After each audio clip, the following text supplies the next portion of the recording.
entirely. This whole street, gone. Gone. Gone. There's nothing left. Nothing left.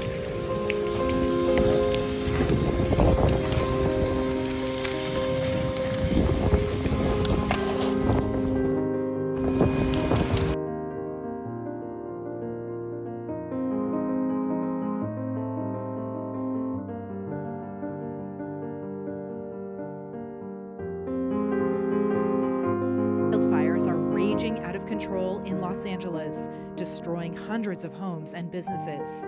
Tens of thousands of people have been ordered to evacuate, including celebrities. And on Wednesday, the wildfires turned deadly. Wildfire tore through an upscale suburb north of Los Angeles on Tuesday. Officials said nearly 3,000 acres of the Pacific Palisades area between Santa Monica and Malibu had burned.